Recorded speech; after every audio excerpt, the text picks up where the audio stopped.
public input session to order here. This is a meeting March 31st to 2022 of the Planning and Zoning Commission for the purposes of having a presentation and taking public input on our proposed affordable plan. Welcome to everybody that's here tonight. We'll start off with a presentation by the consultant that's hired to do that, and then once he's done, we'll open it up to public comment. And if you have something you want to let us know or talk about, please come to the podium, give us your name and address just so we have it for the record, and we'll proceed that way and try to engage in an open dialogue between everybody in the room. I did hear from Commissioners Coviello and Clock. I know that they will not be attending tonight. Some of the other commissioners may be wandering in at some point during the course of the meeting.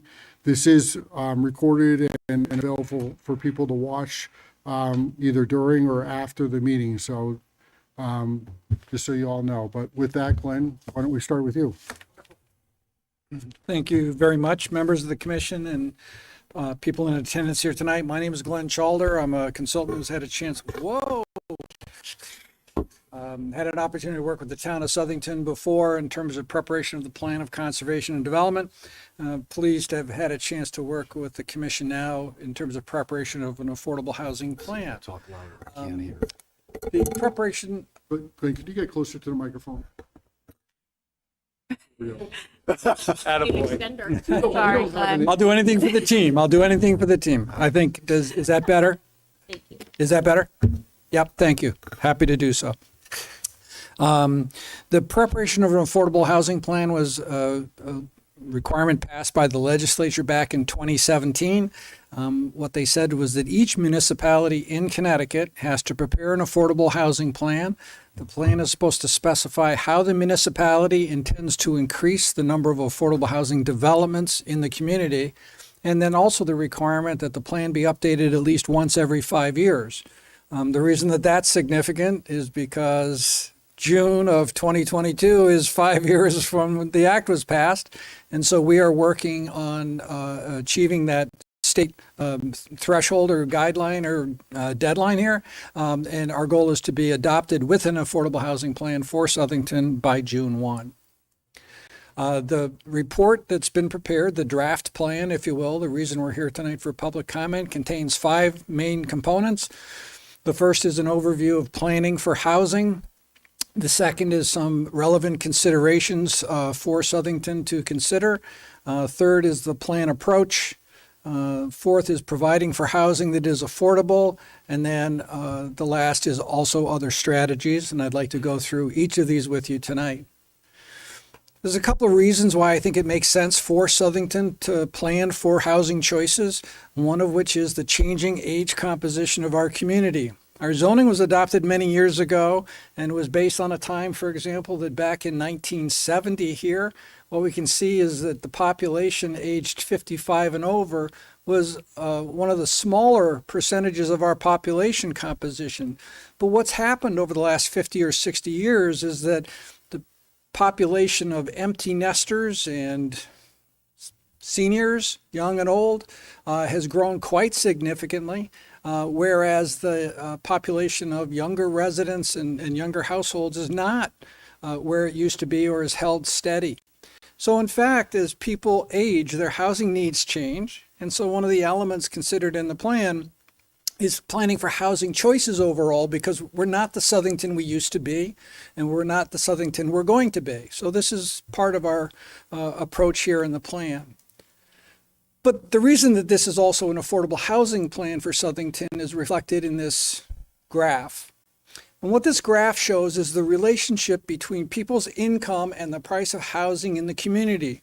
And if we look back to the late 1960s, what we see through this orange line, which reflects that ratio, is that the ratio of housing price to income was below this red line. This red line represents when somebody's paying 30% of their income for housing, and that's a general rule of thumb. Housing is considered to be generally affordable. And what you can see over time is that that price of housing has increased. We had the spike during the subprime mortgage crisis in mid-2000s. It dropped down a little bit, but has continued now to rise significantly. And honestly, this information here doesn't pick up 2020 and what we now know is the COVID bump in real estate prices, which have gone even higher. So the challenge that we have in Southington, in Connecticut, and in the country is that housing has become less affordable for people. And that becomes a challenge for people trying to get into the American dream, to the housing market, et cetera. And part of the reason why that is asked municipalities to prepare these housing plans.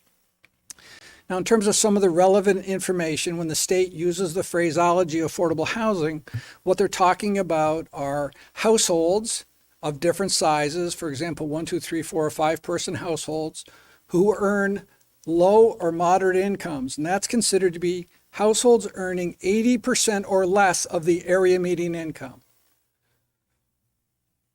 Based on that income threshold, we can use the state methodology to calculate what would be the maximum rental rate for a 2-bedroom apartment or the maximum sale price for a 3-bedroom house or any other configuration within this market. So when we're talking about affordable housing, we're talking about these types of prices. It's not really just low-income housing. It's housing for everyday people who are struggling meeting their housing needs, which is really kind of interesting in Southington because Southington has about 8,000 housing units, which are naturally affordable. They either sell or rent at prices that meet that state guideline. But the state doesn't count them, and they don't count them because they're not deed restricted. And so this 8,000, whoops, wrong button, I apologize for that. This number of 8,000 units is based on the American Community Survey. The data that's reported, the most recent data, is for the 5-year period from 2015 through 2019, and it doesn't reflect the COVID bump.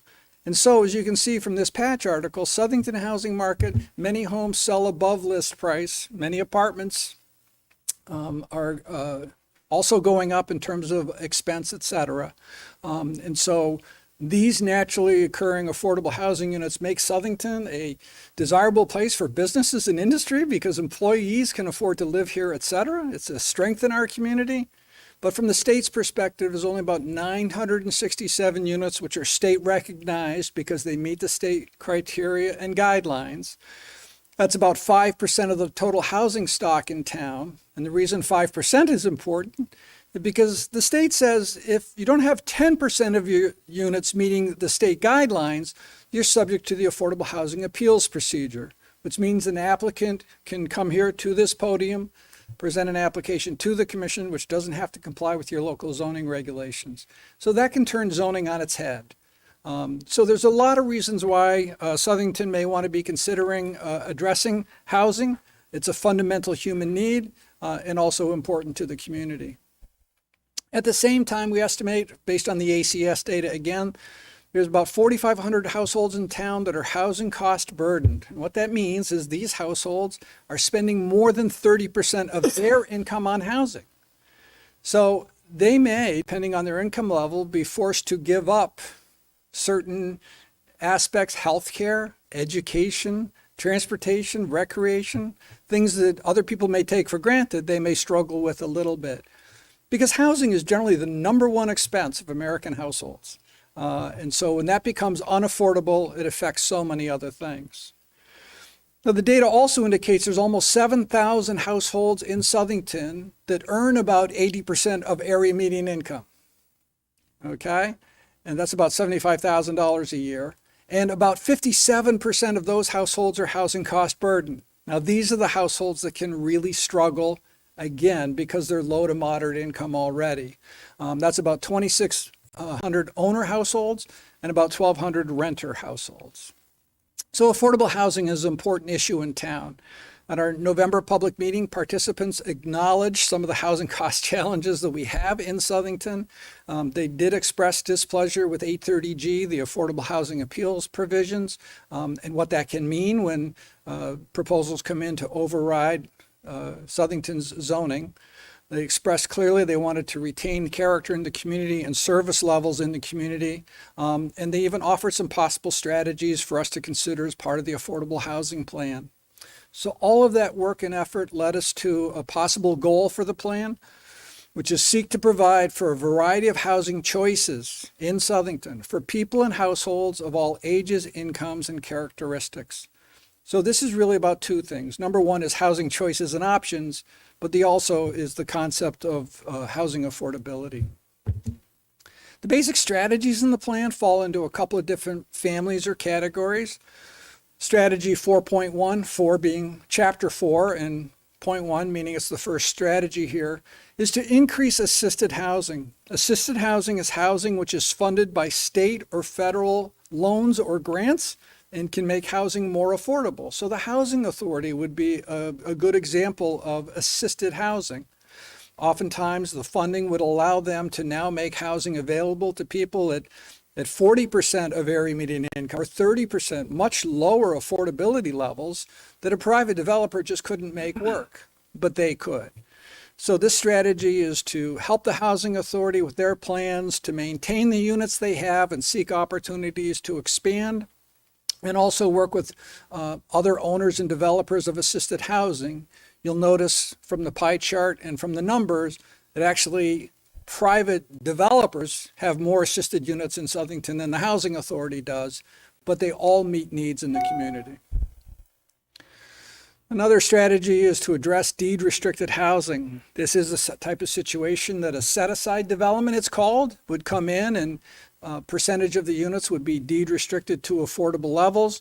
We have 51 units in Southington today, and the plan recommends we consider requiring or incentivizing additional deed-restricted units to increase this slice of the pie. Part of the message here is that if Southington doesn't add affordable units at the same rate it develops housing in general, we fall further and further behind, and we're further away from being exempt from the affordable housing appeals procedure. So one of the strategies that Southington may want to consider is future looking at ways to incentivize the creation of affordable units.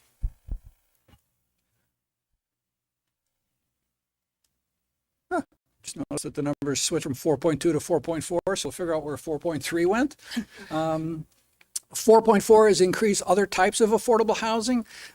There are two categories that apply and count to the affordable housing appeals list in Southington and other. One is tenants who receive rental assistance. This is where the state or federal government makes up the difference between what they can afford to pay and what the apartment costs. And the state makes up that difference, and Southington gets credit for it. The other category here is CHFA mortgages and also USDA mortgages. These are scenarios where first-time home buyers can get fixed interest rates at competitive rate, down payment assistance, closing cost assistance, ways to help people get in on the American dream. And because they, with these loans, choose to buy in Southington, means that we get credit for those units. And as you can see, that's almost 37% of our affordable housing stock in town. So if we can encourage these types of units in town, we get closer and closer to our exemption or moratorium, et cetera. Here's the missing 4.3. And this one is related to managing deed restricted, which I had talked about earlier. The challenge with deed restricted housing, almost all of the other housing types take care of themselves. Assisted housing are the developers and their financing, the Housing Authority, tenant rental assistance, and the CHFA mortgages all get taken care of elsewhere. Deed restricted has some responsibility on the part of the town to verify that the units are rented or sold to eligible people at the appropriate prices with the appropriate deed restrictions in place. And this can be facilitated by having some standard documents like a housing affordability plan, deed restrictions, and other situations, and also then modifying the zoning regulations to require that these documents be used. And that's to keep everybody honest and everybody on track. Southington has mobile home parks. These are challenges in the sense that the units typically are owned by individuals who very well could qualify for affordable housing, but the land is owned by a separate entity typically. So in fact, the only way that these units count to the state affordable housing appeals list is if the property is owned by the residents as a condominium or a co-op or some other type of scenario.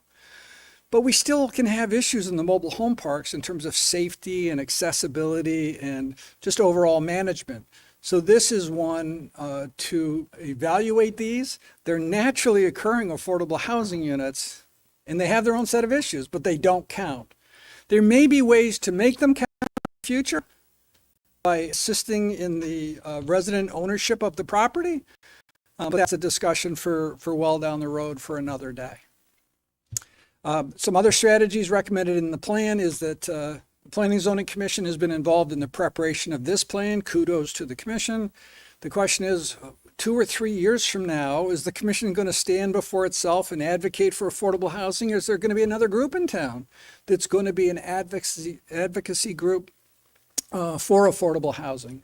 And that's something to think about in the future. Who carries this plan forward? Is it this commission or perhaps somebody else?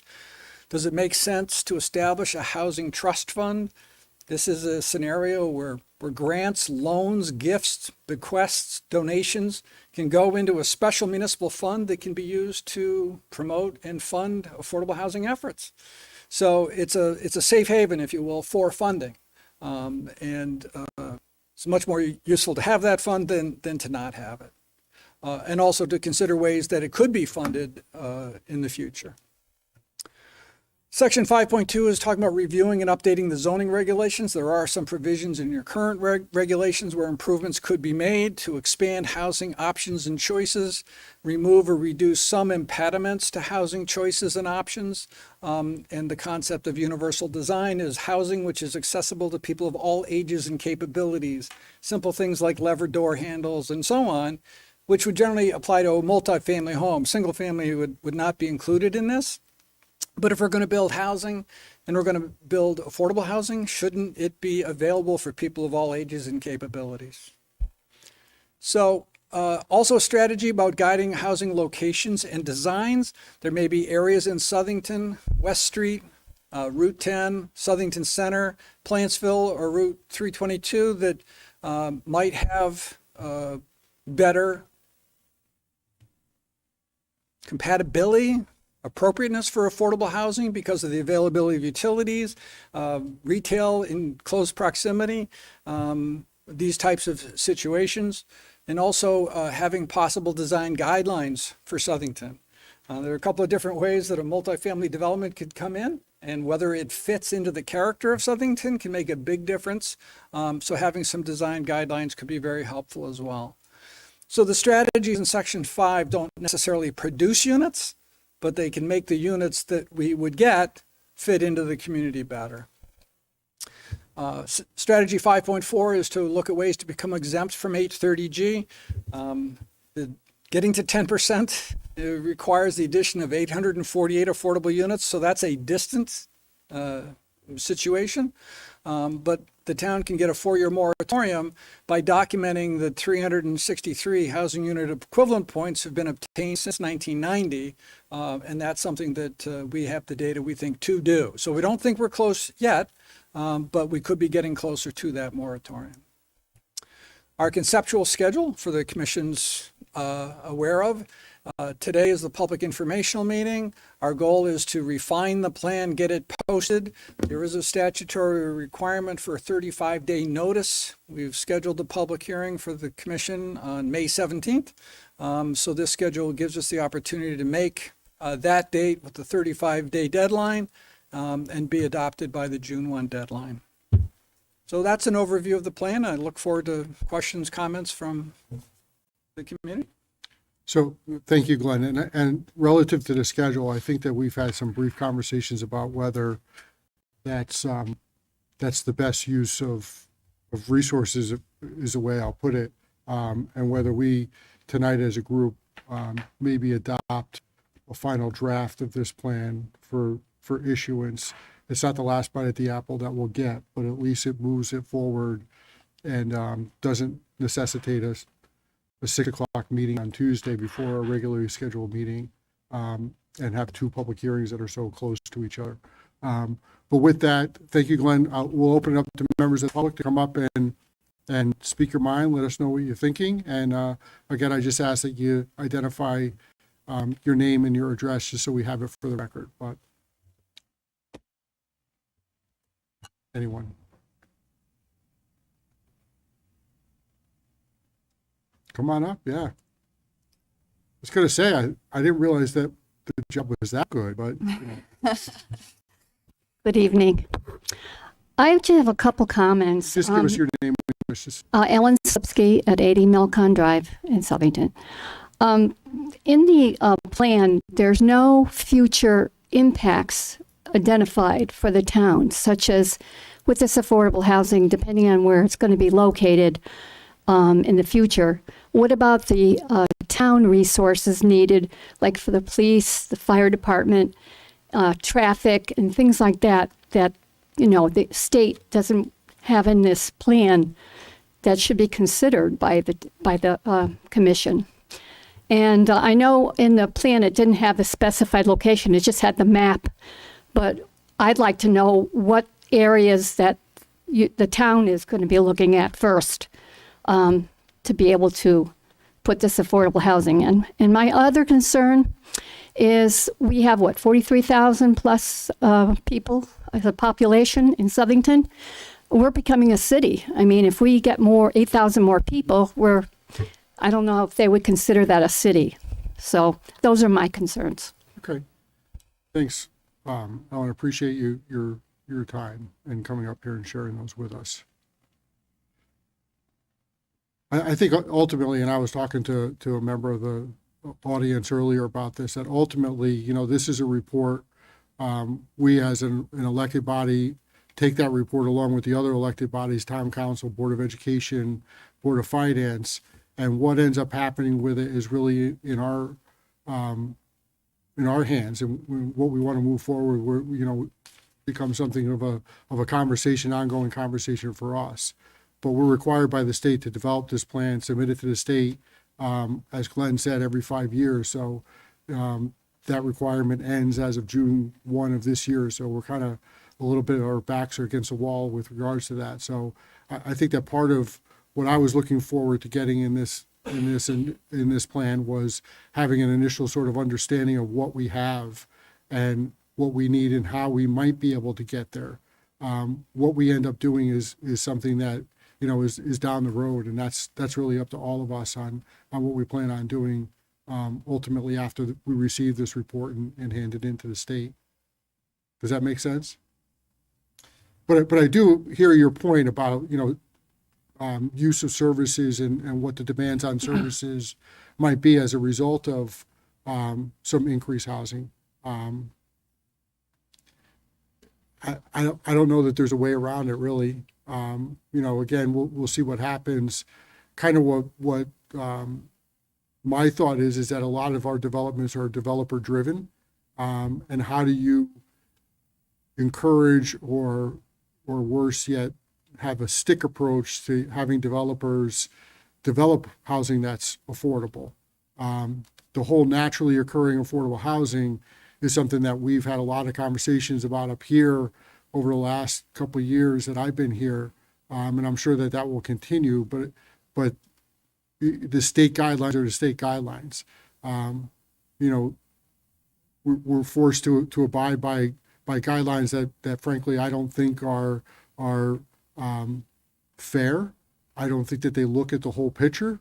You know, when you're looking at preserving open space in our town, you know, to increase affordable housing possibly has an effect on that. Is that really what you want to do? You want to preserve farmland, or don't you? You know, I mean, these on some level can be competing interests, but the people in Hartford have decided that this is the way that it has to go. We have to hit 10% for whatever reason.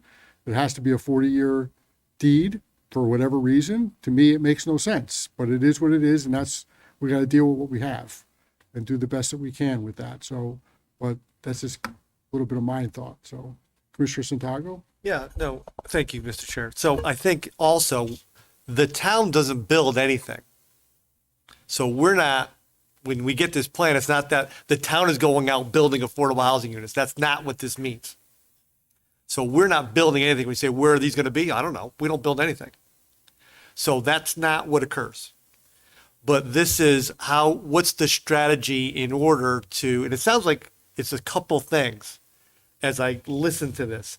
One is providing affordable housing for people of a certain means so they can afford to live here and to stay here, A. B, a subset of that is how do we meet the state guideline for affordable housing? Because we already said, as Glenn said, we have 8,000 units that would, in layman's terms, be considered affordable, but only 900 of them count. So now what? So that means 40% of Southington units would be considered affordable under layman's terms, 40%. But only 5% count. So what do we do in order to meet it? Because what 830G is that Glenn referred to means a developer can come in, say I have an 830G development, and put a development anywhere in any residential neighborhood in Southington, regardless of our zoning regs. And the only way we can say we don't want it there is health and safety. It's very hard for a town to say you can't do that. So that's kind of what we're talking about in regards to that. And so as the chair said, and I know Commissioner Coles is very articulate on this as well, that we talk about, and he probably has something to say as well. Of the 7,100 that's left out of the 8,000, what are strategies of that to get us to the state number? That's kind of what a lot of us are kind of talking about. And I know the chair has been talking about this for a year. So some of the strategies are revolving around that. How can we do that? You brought up the mobile homes, which I think is an excellent point too. So how do we increase to 40%? I don't know. But I think how do we get from 5 to 10% of our naturally occurring thing is a big deal. Because if you consider how do we get an additional 900 units built in Southington, I don't know if too many people have an appetite to have 900 additional homes built, and how many you need to get to in order to get to the 900 that count. It's not even build 900, you got to get 900 that count. So you got to have thousands built in order to get to 900 that count. Holy moly. So that's a lot of building that we get yelled at when we approve a 6-house development, let alone thousands. So that's kind of what we're up against here. But I think, Mr. Chair, I did like many of the stuff that Glenn said, particularly establishing a committee or advisory board around it. And, I think, some of the stuff maybe is, a public-private partnership, because there's a lot of people involved in it. I mean, lenders know about CHFA loans. We don't. Realtors know about what's selling. We don't get into any of that. So on the conversion thing, I think I would think the idea about having a separate body of some sort to kind of coordinate that or be alerted to those things, I think that's a very good thing, because we get into building, we don't get into property transfer, if you will, that kind of stuff. So I thought that stuff, I thought was very, very good in here. And I think some of the strategies are very good. And as you said, we're all on this commission. I don't know anybody who's not committed to open space. And so to radically change some regulations that would impact that, I don't know if a lot of us have an appetite for that.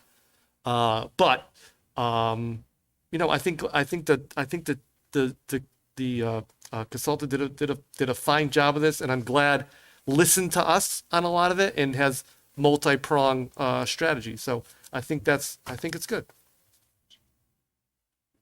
Commissioner Salker? I read through this thing, and everything that's been said with regards to that came up and talked about, additional resources and that kind of thing. I honestly don't know because of this board, what we do and what our charge is. Developers come to us. As you said, Peter, we don't build anything.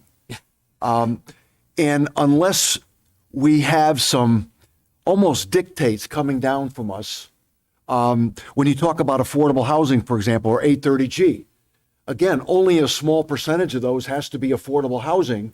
Number one, they can put it anywhere. But let's say they're going to put 100 units of an 830G. Only 10% of them are affordable housing. It doesn't move the mark. It just keeps us the status quo moving forward. it has got to almost be something dramatic that is even going to get it if we're going to make it in 100 years. And so you look at yourself, are we going to go back to Roosevelt when, we're talking about forced housing like the Mills apartment in Meriden, Oh, geez. which they built them all affordable housing, and they ended up tearing down because then the crime rate went up. And this is Southington. Is that what we want? So my concern is that we can either go overboard or this thing could take us 100 years to ever get to a 10% of, unless we really make a dramatic change. And I don't see that happening unless we can truly get what was the term you used, Peter, of getting a collaboration between builders, the federal government, the state government, and the town itself to put something together. Because as you said, we don't build anything. They come to us. And with the price of property or the price of land today, how can you put up, affordable housing? I mean, we got a 34 house home development going in at houses at $750 to $1 million. Yeah. That's just another increment that's taking us further away from the 10%. But we can't control that. So, I mean, there's a number of issues that, I struggle with on this whole thing, and I don't have an answer. I'm not sure any of us right now have an answer. I think what they put together was a good guideline, but I'm not sure it goes far enough. I'd almost like to see some actual direction, if you will. They're guidelines, but I'm struggling to put any meat behind that. Sure. Thank you, Mr. Chairman. Thanks, Bob. Commissioner Volpe? Thank you, Mr. Chair. So yeah, I hear what my fellow commissioners are saying, and we're definitely all on the same page, right? So let's take it a little big picture. This is a plan, right? We're planning. The idea is not to really be implementing anything at this stage. And like my fellow commissioners and Mr. Chair said, there's really nothing we could do about what we're being tasked here, right? We build things. We can't really control that. What we do control here on a very minimal level, but on an impactful one nonetheless, are the regulations that go around those buildings, right? And so this is what we're doing, and that's what your input tonight, why it's so important, is that, it's so important because those are the things that we need to consider when we are forming regulations, when we're thinking about this plan and putting some of the meat behind it, So going forward, Rome wasn't built in a day. We're not going to fix this in a day. We may be doing this for years to come, but with a solid plan and the work that the consultant team did do, we may have a better idea of where to go. And that's really what this is about, right? If we focus too much on, are we going to reach this percent? We are looking for the good of our community, and we can only do that by what comes to us, right? So we need to be responsible in obtaining all of this information, being open to it, discussing things like, Commissioner Salka and Santago both said, to explore what is best for our community. And that has to do with exactly the step that we're on here tonight. So I'll say again, it wasn't built in a day, but it can burn in one. Right? Without a good plan, we really are going to remain in this dark gray space for a while. We need to understand our community and what the needs are going forward and what is best based off of the applications that come before us, right? Because we can't tell someone they can't build here. We can shape our regulations to have a more fostering, affordable housing community. And I will give my predecessors on this commission a lot of credit for that. Look at the age-restricted cluster housing that we have in this town. We are mindful, based off of our plan of conservation and development, to go forward for our 55-plus community.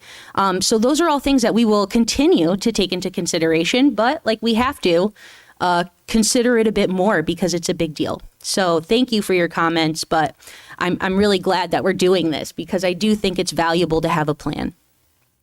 That's it. Thanks, Mr. Chair. Appreciate it. Caleb? Thank you, Mr. Chair. So first of all, I just want to apologize for not being able to attend our last meeting. And I know that maybe some of the questions that I might just circle back to. We're trying to read through the minutes as much as possible, but some of the nuance there is always missed in translation.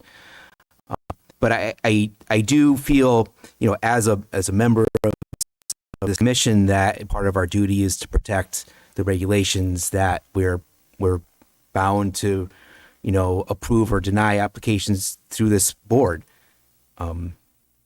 And so based on that, we have an application that comes in, and it's an 830G application, and it can be whatever, like Commissioner Santiago said, we don't have a lot of flexibility in approving or denying that based on health and safety. So I keep going back to the naturally occurring affordable housing.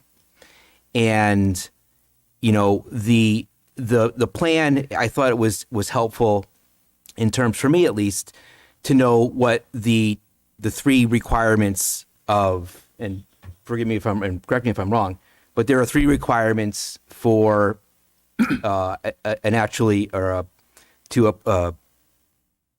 be considered in affordable housing. So it's the occupancy not limited to people who need such housing earning 80% or less. The second one, which I'll never get, the 30% or the 60% or the 80%, it just goes way over my head. But then the final one is the units may not be restricted to sell or rent at such a price for the appropriate period of time, being 40 years. So how do we get to that? That's the one piece. And I guess my first question is, are those all mutually exclusive, or can we take any one of those parts and make that a way to qualify a unit? Yep.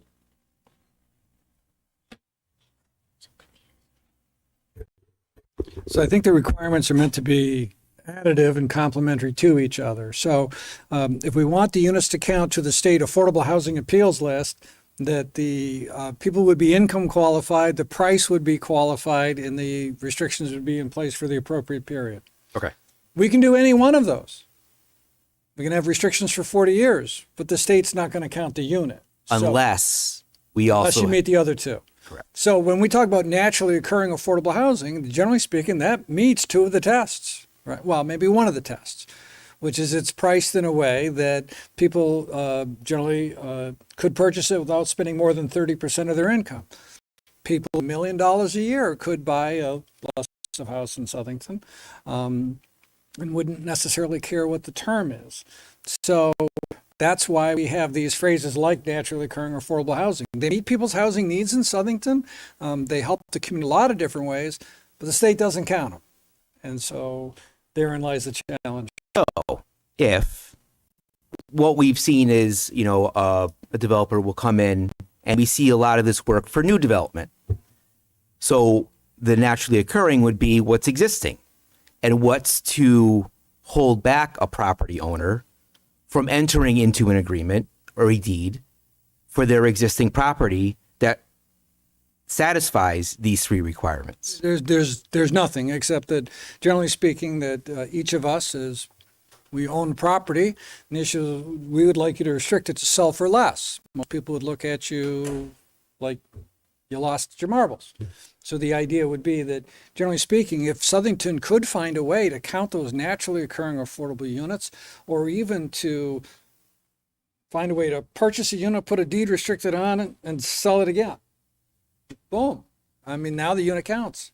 So there are ways that we don't have to build all new units. We just could figure out ways to convert units we have. But the money is, I don't know how much all of that would cost.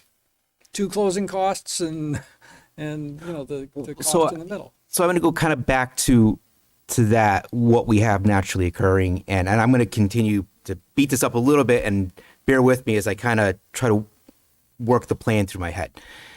So I have a 3-family house, and I want to be a good civic person in Southington, and I want to, because I'm already renting it out for the price that's required here. So it's already natural in my books, so to speak. If I was to going, okay, well, I'm going to keep this and I'm going to sell it at the same price, because more than likely that same 3-family building will most likely rent at the same incremental increases throughout our community for the lifetime of the building. All of a sudden, you're not going to have a 3-family house all of a sudden going to be $1,500 one month and $3,000 in 10 years, because you've done so many improvements. It's still a lower value property, multifamily dwellings. So I guess my hope is that an action plan here, as we're looking to address the future housing needs, is how do we incentivize a property owner to whatever powers that the town have, abatements, whatever, for them to then put on the land record or some kind of a record to be able to keep that for the duration of the 40 years.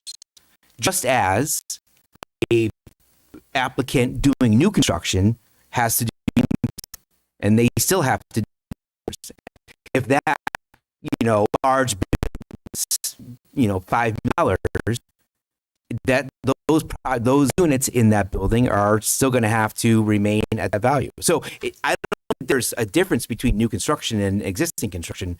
It's just a matter of who's going to be incentivized. And the reason why a builder will do it is because he has the opportunity to pick and choose, wants to do that. I want to not take that option away, but I want to be able to give the town more control on the destiny of what zoning regulation can afford.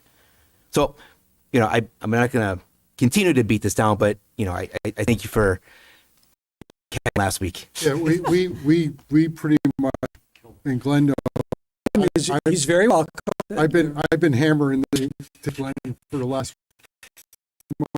years you've been engaged.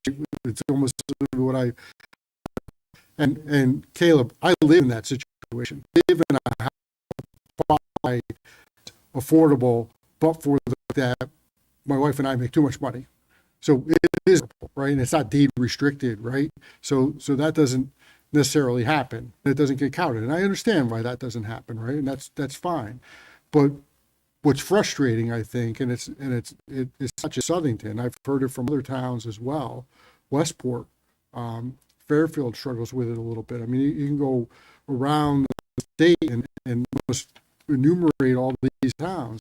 Is that the state has a standard, and we're forced to consider that standard. And if we don't consider or abide by that standard, which is 10%, again, I consider that an arbitrary number. I said it 10 minutes ago, whatever it was, right?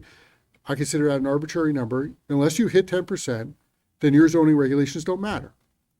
And for this commission, most of the people who are sitting up here right now, we have approved affordable housing. We had an application on Liberty Street that came in. It was a 32 unit application. They're required to think, in order to qualify for an 830G, they're required to have 30% of it as a set aside.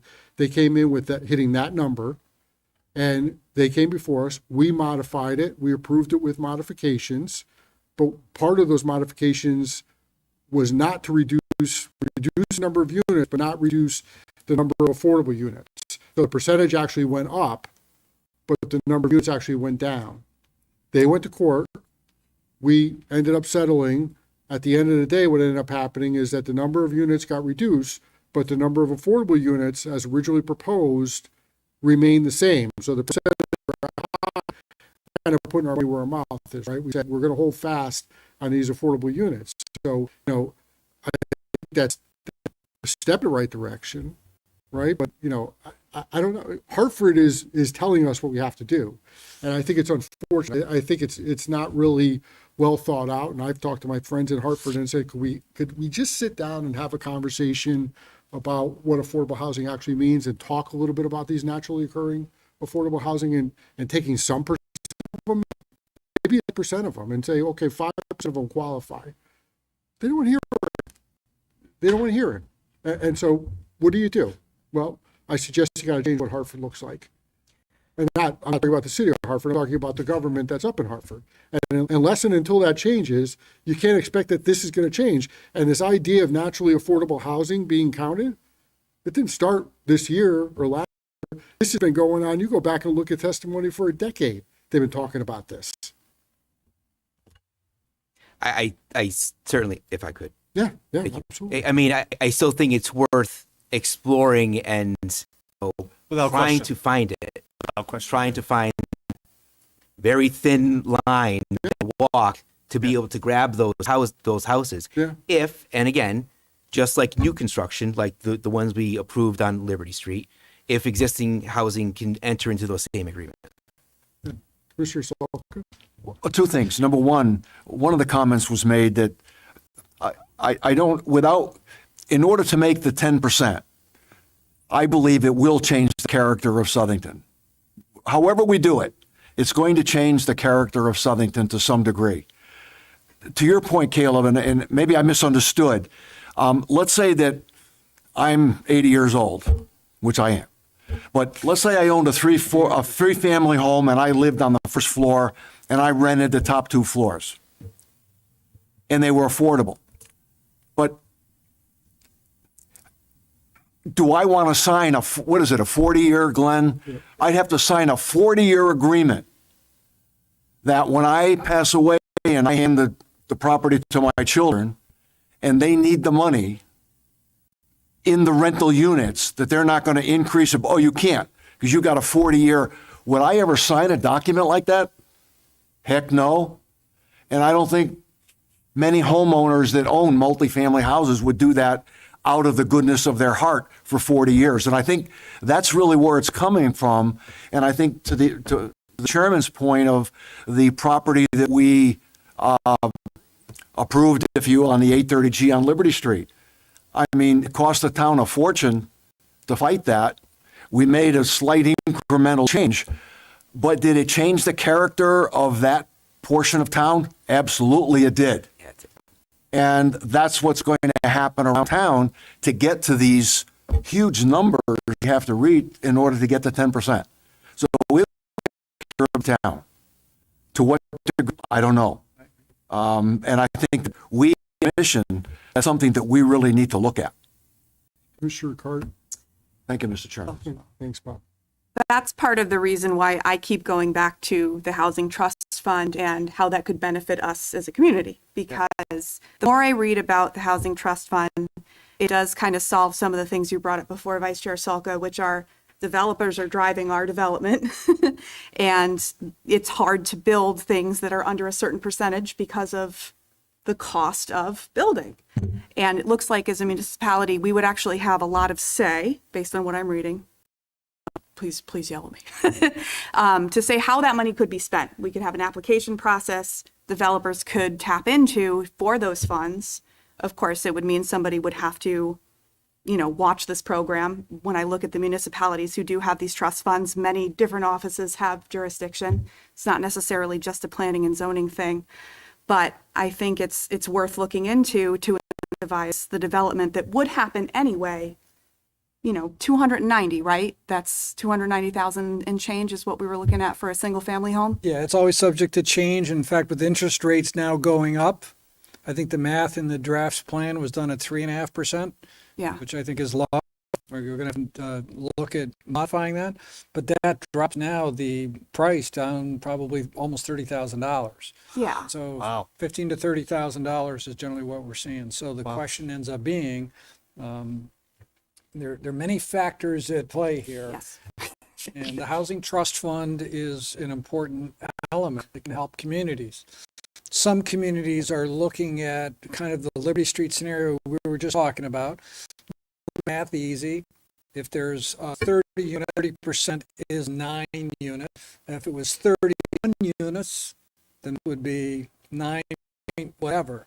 Some towns are really allowing. Some towns are saying more than 9, so you have to give us 10 units, which is, to the developers, like, that's a big impact. Interesting.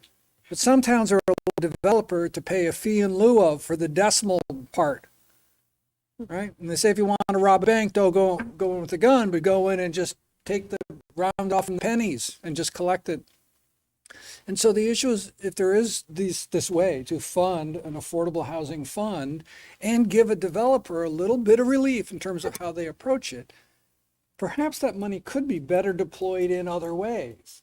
And so these are some of the issues I think that Southington and other communities are probably going to start to consider and grapple with in the future, as to what's the best way for us to address the very real housing needs in our community. And it isn't always build new units or build big projects. There are a lot of incremental ways that things could happen as well. And I think this plan is intended to be a first step in that direction.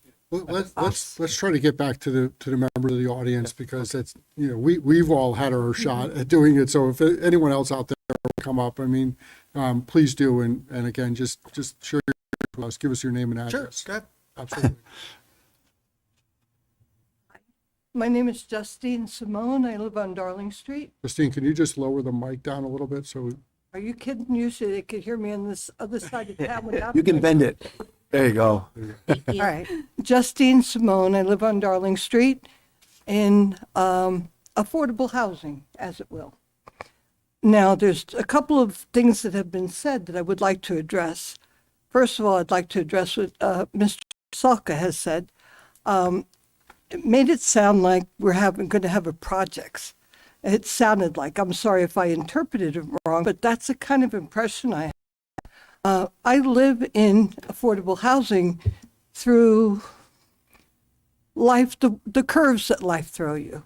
I used to own my own home, my own business. Things happen. I got older. I ended up needing a little help, so I ended up in affordable housing. But it didn't mean that I was somebody out of West Side Story or, it isn't that kind of, I think it's that kind of thinking that makes people afraid. And they say, oh my gosh, the town's going to get overrun with these lowlives or whatever. That's not the truth in like where I live, where do we live? Up on Darling Street, it's, Winter Grove.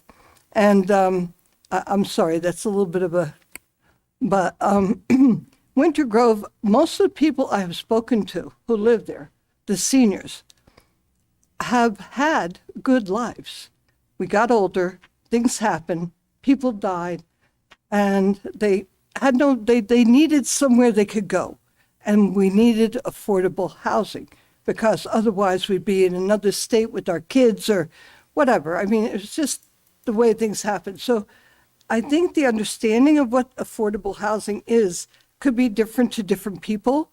And to me, I see it as a wonderful opportunity to give me a nice place to live and yet make it affordable so I can live there and don't have to go elsewhere or live in my car or whatever. That's number one. Number two, the map that I saw up there was confined. How many acres is Southington comprised of, please? Anybody know? Just about. 32 ballpark. square miles. Mary Ellen? Huh? Square miles. How many? 32 square miles. 32 square. Oh, How wow. much of that is the town itself, from say West Street to downtown Plantsville? From the West Street where all the places went. How many square feet, square miles is that? 10? Maybe 10 square miles, Sure. including Liberty Street or That's Hillview. Darling Street, whatever. So if you look at it, what you're looking at is building more, cramming more into this little 10 miles when you have 32. And we have so much land that is not developed, that's up on the mountains off of Mount Vernon Road. You have then up going towards Savage Street or Flanders Road. I drove along there and I said, look at all this land. Yet I'm looking at things being crammed together in the middle of town, ruining the integrity of Southington, the little town that was when I moved here in 1971. It's just absolutely destroying the integrity. So I would suggest, as from just one person out of all the people in town, 48,000 or whatever we have. We have 43,502. There you go. So out of all those, I'm one person who would say, use some of the land that's available on the outskirts of town. You don't got to jam it all up into one little, so it makes it ruins the integrity of Southington. And I agree about there should be some kind of council that kind of oversees what's going on and that makes sure the integrity remains the same. And for that, I thank you. Thanks, Justine. Thanks for coming up. Any other members of the community want to address the commission? Good evening, Mr. Chairman, Commission members, Seth Bovino, Planner, Crescent Jones. Can you hear me?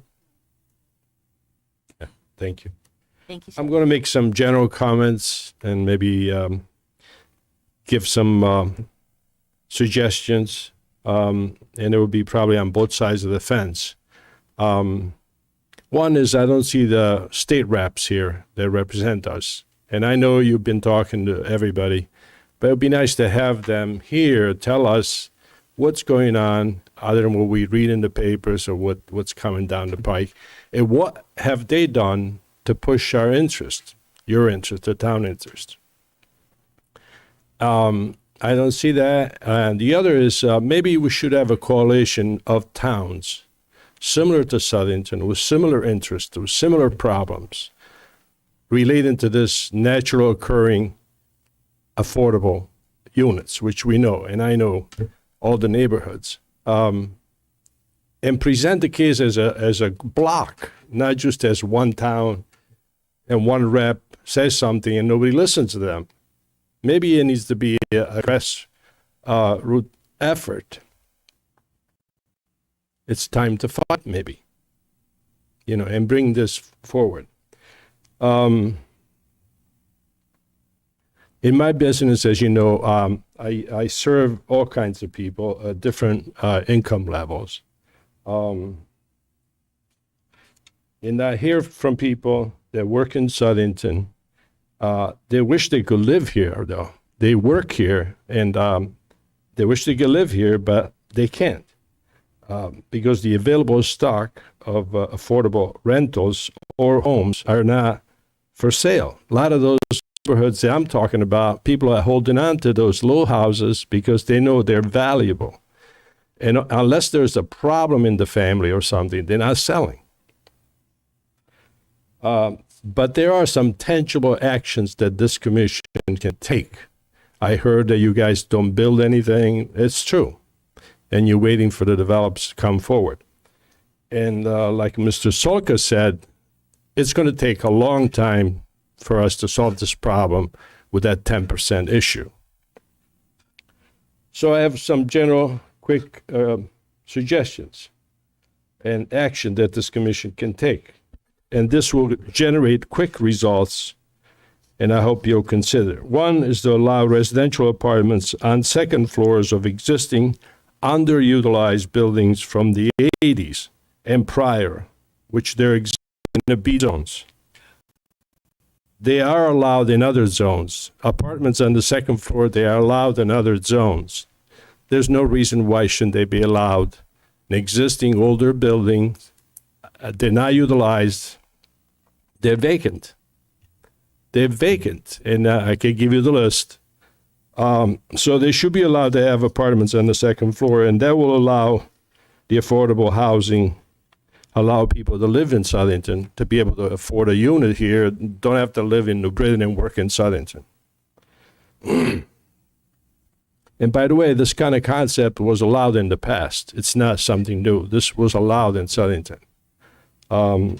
Also allow new residential buildings, totally new residential building in B zones. Also, this was allowed in the past because there are certain B zones that are not suitable anymore for the use that they're intended for. The zones they allow the uses, they're in the regulations, they don't work.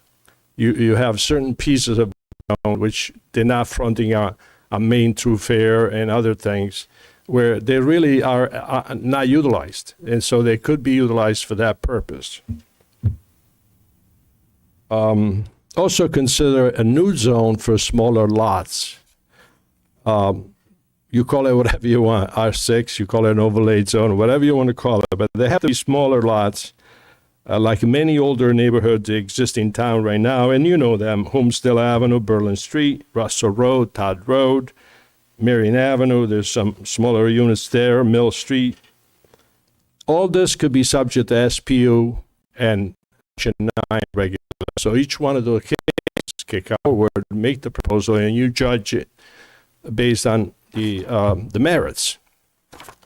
Like one of the speakers, concerned about traffic, concerned about impacts, and so forth. And you can look into that. Going back to the affordable housing, not too many people like to buy something that does not have an upside, like Mr. Salker said. I mean, going to someone, a single family, two family, three family, they're not going to sign anything for that.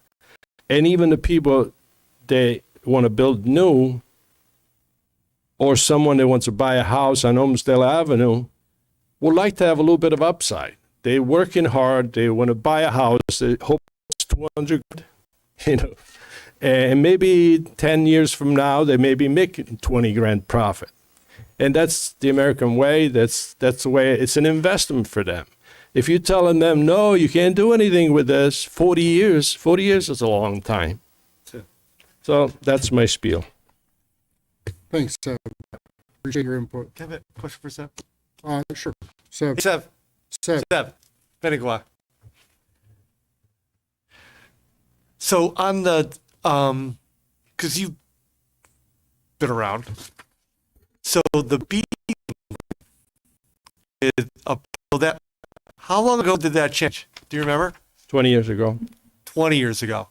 Mr. Kennefic was chairman of the zoning board at the time. Okay. And the last project that we did was off of Meriden Woodbury Road, Yeah. De La Betta's property that it now was developed by Attorney D'Onofrio. Okay. So So was the last piece that was allowed to be in a bead zone, and it was completely brand new. So it'd be like a mixed use thing, what you say, but what you said was, just so I understand what you said, for existing buildings. So if you have an existing business and you have an upstairs, to allow that to be an apartment or whatever, Utilized, yes. for an And there's existing thing. quite a few of them. Really? There's quite a few of them. And nobody's complaining they're paying their taxes, but there's quite a few of them. They're underutilized because the office space upstairs doesn't work anymore. And, you know, as you know now, working from home, even the first floor office space is going unused. And the retail is tough. Right. So I'm talking about one of the items was the upstairs, which it's already there. You don't have to use new products, Construction, nothing, new land. It's already there. You're using what's there already. And the other would be if you would consider allowing in bead zone, brand new, in areas where it doesn't make sense. You know, Like and you'll what? see. Like what? Like that was my other question. Like what's an example of that, Seth? Let's say a bead zone, there's 2 acres sitting back 300 feet from West Street or Yeah. 300 feet from Queen Street, where the retail or anything doesn't have any exposure. Okay. Doesn't have any exposure. Nobody's going to build retail there because nobody's going to go and shop there. Oh, because it's set too far back. Set too far back Okay. or has other concerns, you know. But there's some areas because people, they're not going to take a high value piece of bead zone and use residential because they can do like Sinise did on Queen Street, put nice, all kinds of, retail. Sure. Chick-fil-A, man. But there's a piece, let's say, in the back by Home Depot. As you go up Home Depot on the left, we Yeah. put residential there. If you go, and that makes sense. You know, it's there. Retail will not work there. Home Depot for a few years struggled over there, and they're still not doing as well as other Home Depots because it's set back from the street. Okay. Thank you. any other members of the public who'd like to provide input? Anyone? Okay. Glenn, could I just ask for some elaboration on, there's a piece in here, I have it under, I think, section, I don't know what section it is here. Doesn't matter. It talks about affordable housing appeals procedure. Yep. Page 16 or so, section 2, part 5. Okay. And it talks about the requirement in order to hit a 4-year moratorium, which states that we would have accommodated at least 363 housing equivalent points units created since 1990. And then the current status, it talks about that further research would need to be done in order to figure out how many points we're at right now and where we would have to go. I'm interested if we can get a flavor for what that actual number, where we sit today, and what is the goal. You know, in other words, if we're 100 short or 200 short, I mean, I think that's important, because I've heard a lot of people have come up to me and talked about trying to get the 4-year moratorium on affordable housing as we work towards improving or enhancing our affordable housing in town. Yep. And I'm certainly interested to have some concrete information on what that actually means in real terms. If we can elaborate on that on the next go round. Yeah, I think we'll give it a shot. You asked for sort of concrete information. I'm not sure I can give you concrete at this point in time. The back on page 30 of this draft plan, it identifies the different ways you get housing unit equivalent points for what different types of units. So, for example, the same unit, if it's deed restricted at 80% of AMI, might give you 1 to 1.5 housing unit equivalent points. If it's deed restricted at 60% AMI, you can get 1.5 to 2, and if it's deed restricted at 40, you can get 2 to 2.5. Right. So part of this would involve us understanding a couple of things. First of all, is when did the building go online? When were the COs issued? And then whether or not we can track down the actual percent of AMI restriction. So what we'll do is start to estimate what we think those numbers are and say Southington may have in the vicinity of 247. Yeah. So If I can get a ballpark, I mean, it would help, you know, I mean, are we at 50 or are we at 200? I mean, it makes a big difference. I'm not going to hold you to the exact number, but I think that it would be helpful to get an idea of where we're situated in broader terms, I guess. Yep, happy to do that. I would appreciate that. Commissioner Salka? Just one question. More going back to what Seb had said. Is there any idea of how many units we have that are in a B zone that are potential residential? I'm thinking of downtown Plantsville. You know, above a lot of the stores, they're all vacant. And, you know, maybe on Meriden Water, but I'm trying to picture the town, and are we talking 200 units? I mean, that would be could be like a slam dunk. If it's 10 units, then, you know, that'd be great, Seb, if you could do that. That would be very helpful. Yeah. Because I have no idea how many units we're talking about here. I agree. Oh, that's a great idea. Thank you. So I think just so the commission members aware, on page, bear with me just for a moment, page 26 of the draft plan, it outlines some, it does not answer your question, Commissioner Salka, in terms of number of units, but the concept of perhaps allowing Right. residents. I saw the No, that's concept, there. but No, I saw that. You know, what are we talking here? Yep. So just for Mr. Bavino, I think that it's quite possible the commission's next meeting on this could be a public hearing on May 17th or something like that. So he doesn't have to have this tomorrow, but, you know, May 17th, we could certainly bring that information in, because I think, as you've said, that could be very helpful to inform and improve the plan. Yeah, go ahead. Glenn, can you go to your first slide? You know, I left my chair with the clicker there, and I thought, I'm not going to need it. Page down. That is the first slide. That's the last slide. Same. Sorry, it's not dark, but Get there. And I want to be sure, because we're all talking about the naturally occurring stuff. And not to be pedantic, but language matters. it does. And I can't help but notice that shall specify how the municipality intends to increase the number of affordable housing developments in the municipality. It does not say the creation of affordable housing. Because what we're kind of talking about is for naturally occurring, creating affordable housing to fit the state's criteria. We're not talking about developments. So, not to be pedantic, but if we have a plan that most of it is around this naturally occurring stuff, or creating an apartment in a B zone, whatever, we haven't developed anything. We're creating. Are we going to get in trouble because of that statement? I don't think so. There is discussion going on at the state level about some of the issues which are actually in the way 830J is crafted today. So some of them are kind of technical in nature, so I'm not going to go into them in too much detail. But the question was, what does those three words, affordable housing developments, mean? Correct. On the one hand, it could be every individual building in the B zone that produces one unit is in fact each an affordable housing development. Okay. Or is it a different interpretation? Like So my built current thought process is, it may not answer your question, but this is in chapter, I think is 128A of the Connecticut General Statutes. 830G and 830J both end up in the same chapter.